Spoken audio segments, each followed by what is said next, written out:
Okay, we're continuing on here with the next lesson. We had been working on the tree lines up into the barn roof, and I want to take off the tape now and let's take a look at how we did blocking out. Oh, it didn't that turn out well. We were able to protect the barn roof area. I'll take care of that little rounding that needs to happen there. But one of the things I want you to look at before we start painting is notice that once this area dried, by using that wet into wet technique, what a nice soft area we got up here in the tree line. In fact, it looks even more detailed, as if we're almost able to see individual branches and sections of the tree, so of the tree line. So this is a great example of showing you how wet into wet technique can really help you with creating some objects, and in this case it's tree line. Now, one other thing I want to talk about before we start painting here, where I have hard areas that even though I tried to do wet into wet for this snow shadow, we can go in here and with just water we can take our brush and we can sort of scrub out those areas, make them small, make them softer if that is an issue. It's no trouble at all. This is a very minor correction that needs to be made, and so I'm doing that. The other thing that we can do is to take a look at this area where the road is. I decided that I wanted to show up this road first and foremost by the difference in the way the light hits the road. So we're going to continue this shadow around this part of the road because the light is coming from this direction. I may lighten this area up a little bit, and then finally, if we need to, we can put a bush here or there, or fence row or what have you, to kind of pop that road into relief. And so we'll finish this area up. That's going to be very brief, and then we're going to even up this line right here, and I want to show you how to do this next area right through here that will continue to outline the barn. So let's do this. Let's first of all take care of the road area. I want to soften this section right here. I'm also going to wet, not wetting the road, but I'm going to wet the area around the road up into this snow field a little bit, so that when we take some paint, and I want to just take a little bit of paint here, I'm just being very light. I'm able to pop that road into relief a little bit more, just touching a little bit more blue to my brush, by creating this shadow as if this hillside is dipping down toward the road. And by doing it on that one side especially, I'm able to create a nice little dip there in the road, and I think I'm going to leave it like that. So now let's take a look at how we're going to even this area up. I'm going to use my flat, and I'm going to go back and forth and just straighten up that snow line just a little bit, like so. All right.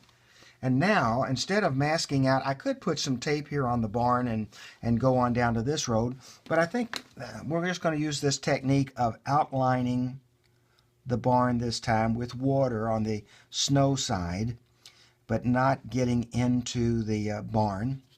And we'll wet this area on this side of the road using the same technique, not painting on the road, but just painting with water to get our paper wet. Notice I'm even framing in this little plowed area that we'll get to in a minute. All right, and then we might have a little bit of snow on, or a little bit of shadow on this side. So I'm using a lot of water, a little bit of pigment of the blue, and what I'm doing right now just off screen is that I'm controlling my colors there. So I'm going to go along the edge of this field like this. With that wet into wet technique, it ought to go up into the paper a little bit without causing any kind of lines. All right, I'm going to notice I'm outlining the barn. Same technique. Going to come on this side of the road. Make sure I've come up to the edge of the barn but didn't touch it. All right.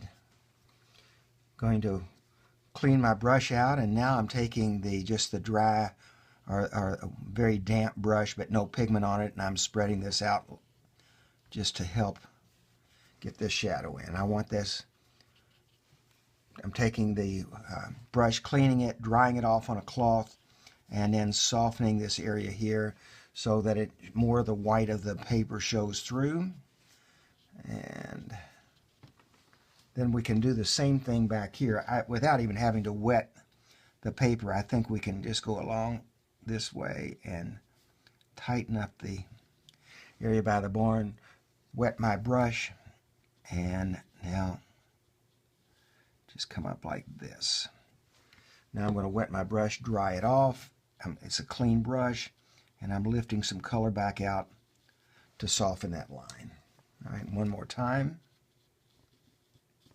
And now we have the barn completely outlined, and we have this snow field started. You'll notice on your on the image that I gave you, the copy of the actual painting, that one of the things I did for this plowed area, first of all, was to come in here with some straight lines like this. And this is not the best. My brush is not as pointed as yours is, so I'm having to deal with a little bit wider shadow. What happens when those furrows from being plowed are there, you really have a shadow, and then let this dry and for just a minute, and then we're going to come back and finish up this section right here. Okay, we're ready to put in a little bit more detail in the field, and then we will have brought this painting up to the barn level. Remember this brush that we created in class where we put some glue on that very cheap brush that came with the painting materials so that we could spread out or splay the bristles of the brush, creating a little fan brush. And we're going to use this now to create some of the stalks in the field here and also some of the grass line right along this particular section of the painting.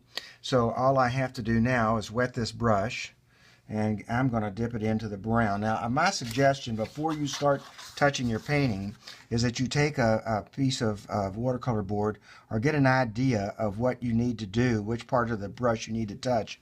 I'm even going to add a little bit of blue to that as well. Let me get a little bit more brown. And you can begin to see with little tiny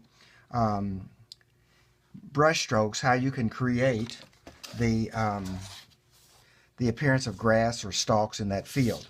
I'm going to go here where you can see me actually mix the paint. I'm going to get a little brown.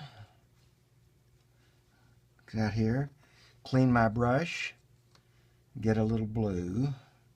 Again, I want to create that darker brown color like that, blue-brown. That's probably enough for what we're going to do here. Clean my brush and set it to the side. And now I'm going to dip my brush in this, and I'm going to try to go along and lightly touch my painting. And if I get a little bit thicker areas, well, we'll try to take care of that later, but for right now, you see I'm trying to go parallel to these shadow marks. You can always lighten this by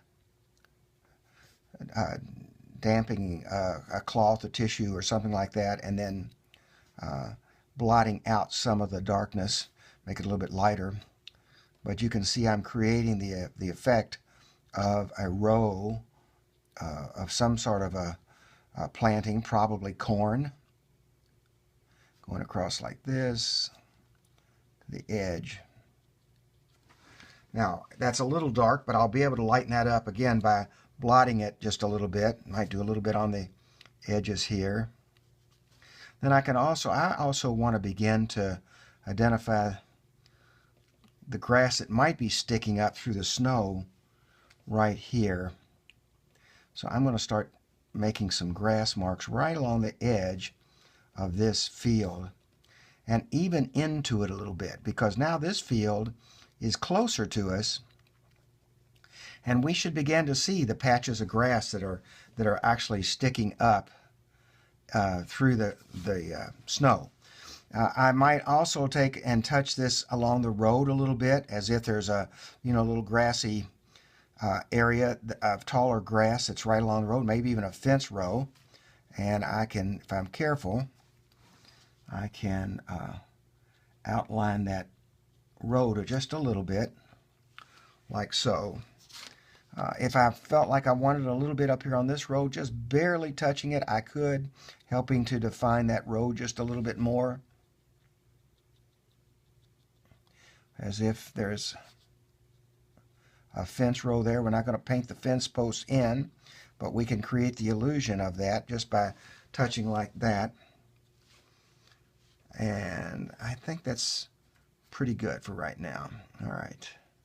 So as we come toward the end of this particular part of the painting, I'm going to touch up along here just a little bit to bring that hill into perspective. Maybe along here. I'm going to wait until after I do the roof line and the barn before I touch any more areas there. But right along where this snow is, of course, I can create the illusion of this taller grass like so. So at this point, we have now moved our painting from the sky down through to the area of the barn. In our next lesson, we'll work on not only the foreground of the snow, but what to do with the barn, how to create the barnwood effect in here. So I'm going to stop at this section, this part of the lesson right now, until we have a chance to get together and discuss this in greater detail.